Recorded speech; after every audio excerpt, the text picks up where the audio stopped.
Okay, so I'm gonna just do a quick review of the new screens that I added in the car. So it's an X5 F15. First quick note on installation: you can find a couple of videos online that tell you how to install it, but basically you open the glove box.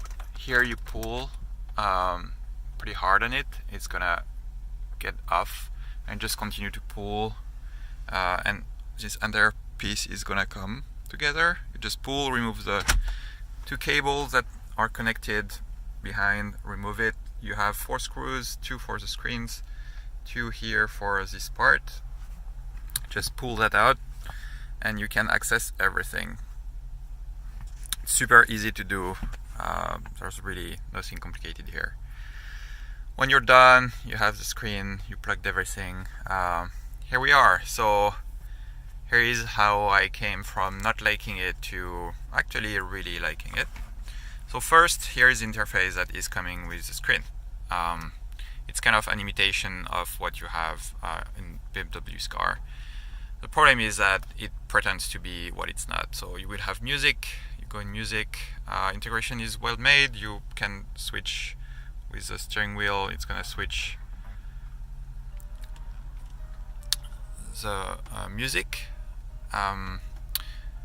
The main issue you have here is that music is only local files that you will have, so it's come with 2 MP3s, SD, but you can't have an SD card inside, or USB, so you can connect a USB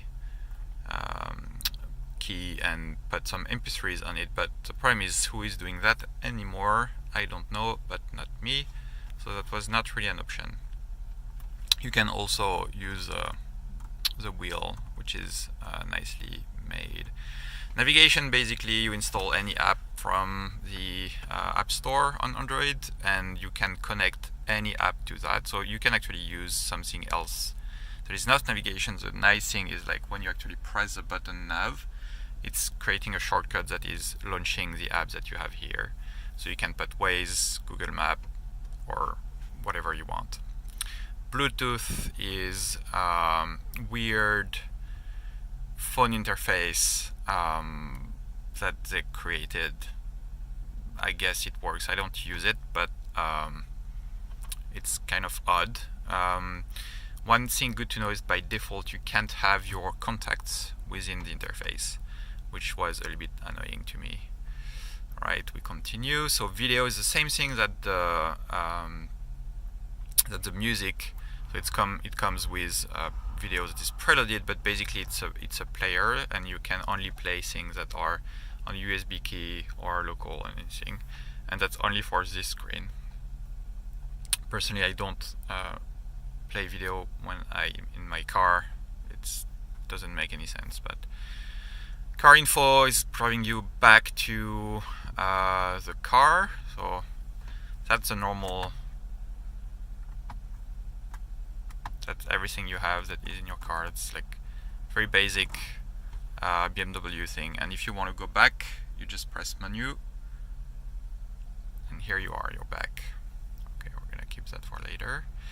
So browser is a shortcut for Chrome, or they come with a weird browser you can use. File manager, the shortcut for file manager app. DVR is same. Dashboard is the crappiest app you want to have for this replicating your dashboard. Doesn't make any sense. Phone link is how you can mirror your phone through USB. I didn't succeed in making it work through Wi-Fi, so I just can plug it in. Settings is all the settings that you can have that are hard-coded. You can also launch it through the option button when you're in the interface. And finally, apps. So basically here you have all the apps that you can install anything you want from the App Store, but you can also side launch app. So basically, what is this screen?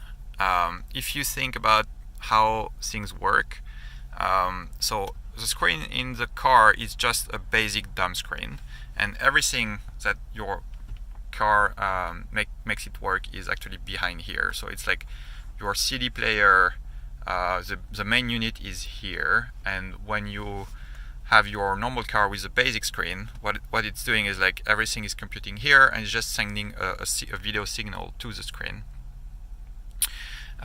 So when you replace it, what's happening is that here you have now a screen that you can use exactly as you were using your screen in your previous, like before installing it. So it's like it can behave 100% as the previous screen if you don't want to use the extra part.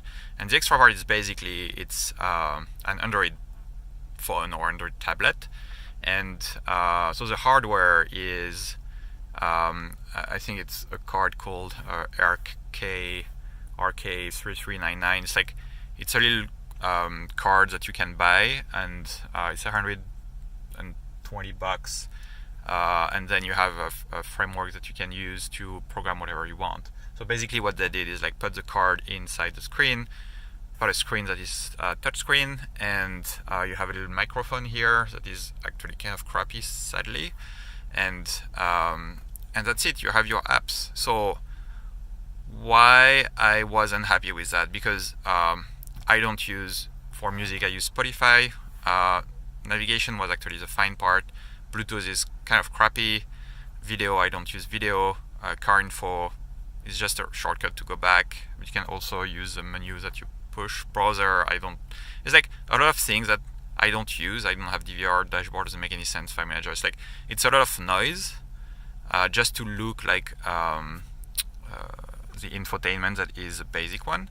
And what I don't like is like it pretends to be something it's not.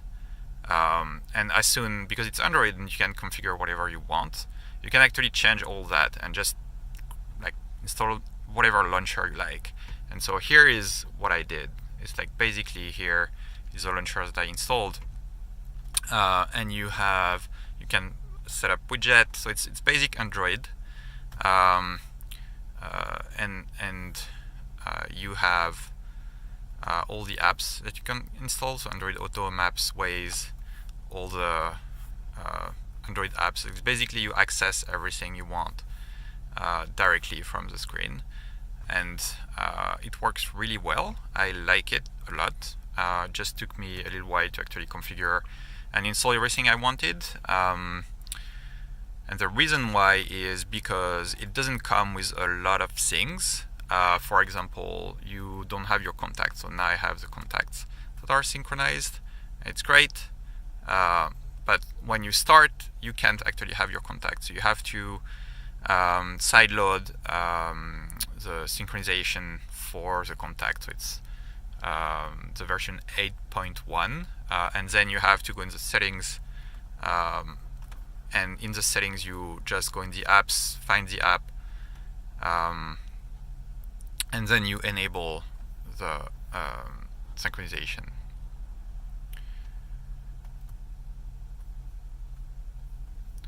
So you have a lot of things that you have to tweak like this, and then you can make it work. So here you go Google Contact Sync, and you go in permissions, and you enable the permission, otherwise it cannot synchronize. And then you have all your apps. You have the Google Assistant. It works. You can talk to your car. You just have to go pretty close to the microphone, because the microphone is not really working well, and so that's one of the bummer. But it works. Yeah, you have Spotify. You can have all your songs. You have Audible, like chat, messenger, whatever you want. And one note is like if you want Android Auto, which is what I wanted, you can't install it by default. So if I go, where is this store? Here. If I go on the Play Store, not connected.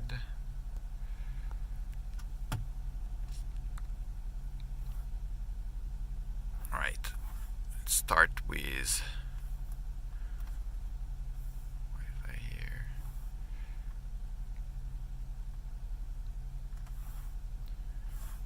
Okay. if I go on Android,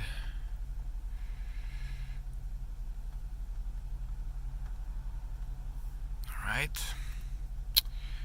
what you will see here is that the little message that you got, your device is not compatible with this version. So basically from the store you can't install Android Auto, which honestly when I discovered that was really not something I appreciated, especially the fact that it's marketed for it. But here is the thing, you can actually go on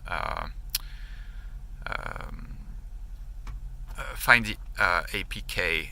So what's that, the basically how you can install the app, and you can install it, and here it goes. It works perfectly, so you don't need to. Here you go, have your phone, the map, you can talk to it, everything works. You have Waze. If you want to commute with people, I don't want to drive today, you have your thing, like everything works perfectly. And here you go. So ultimately, I did not like it at the beginning. I really disliked the interface that they installed, but with some tweak, it works really well. I'm very happy with it, and basically the integration in the car is really well done, so that's a good part of it. So for example, if I go in reverse, you will see that it's switching to the car, then you have the car control, and if I come back to neutral, it's coming back to the interface, and you can switch seamlessly. Like if you press the menu button, boom, you're back in the main interface, and that's a BMW that is just sending signal to the screen, so it's like exactly as it was before. You have navigation, you have anything you want, and then either you tap the screen or press long menu again, and it's bringing you back to the main interface. So for me it works perfectly. This is what I wanted, having Android Auto, Spotify, Audible, and basically any app I wanted to install and use. And that's great. The things that I would have liked are a better microphone. That would have been really nice.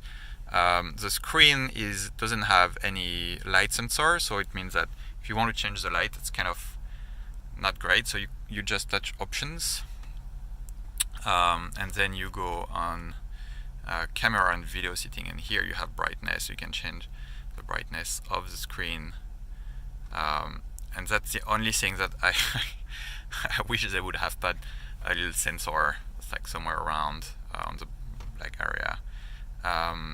And the other thing is, like for video conference, like at work I do some Zoom, it would have been great also to have a little camera here so you can see the driver, and ultimately the board that is inside the hardware is compatible. There's a plugin that is just adding compatibility for 4G, and so you could put a SIM card with your phone, and I actually would have really liked that, because now the only thing I do is like I put my phone in as a hotspot, but just not being able to do that and putting a SIM card that I use with Project Fi would have been awesome. And the last thing that I need to figure out is for the Wi-Fi. For now I only was capable of connecting through 2.4 gigahertz, and as soon as I try 5, either didn't see the network or it was very unstable, so I need to figure that out. But it should, from the spec of the main board, be able to connect to 5G, 5 gigahertz. So here you go, that's the review. Ultimately, would I recommend it? Absolutely, I'm very happy with it. And yeah, it's fair for the price.